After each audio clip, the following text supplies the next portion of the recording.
Hello প্রিয় বন্ধুরা, আশা করি সবাই ভালো আছেন।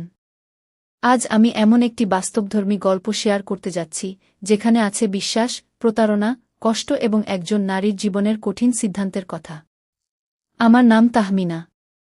ছোটবেলায় মা মারা যাওয়ার পর বাবা আমাকে অনেক কষ্ট করে মানুষ করেছেন।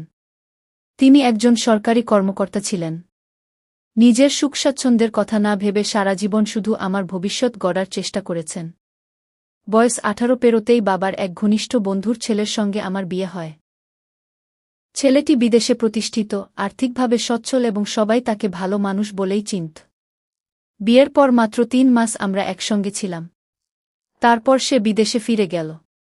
কিছুদিন পর আমি জানতে পারি, বিদেশে তার আগে থেকেই একটি পরিবার রয়েছে। আমি ছিলাম শুধু তার বৃদ্ধ বাবা মায়ের দেখাশোনা করার জন্য করা একটি বিয়ে। খবরটি জানার পর আমার পৃথিবী যেন ভেঙে পড়ে। বাবাও বিষয়টি জানতেন না। সত্য জানার পর তিনি নিজের ভুল স্বীকার করেন এবং আমাকে সাহস দেন নতুন করে জীবন শুরু করার। আইনি পরামর্শ নেওয়া হয়, প্রতারণার বিরুদ্ধে ব্যবস্থা নেওয়ার সিদ্ধান্ত হয়। প্রথম দিকে আমি খুব ভেঙে পড়েছিলাম। মনে হতো জীবন এখানেই শেষ। কিন্তু বাবা আমাকে বলেছিলেন, একজন মানুষের ভুলের জন্য নিজের পুরো জীবন নষ্ট করে দিস না গে।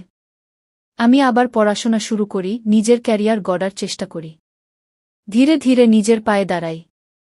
তখন বুঝতে পারি, জীবনের সবচেয়ে বড় শক্তি হল আত্মসম্মান আর আত্মবিশ্বাস। আজ আমি নিজের পরিচয়ে বাঁচি। অতীতের কষ্ট আমাকে দুর্বল করেনি, বরং আরও শক্ত করেছে।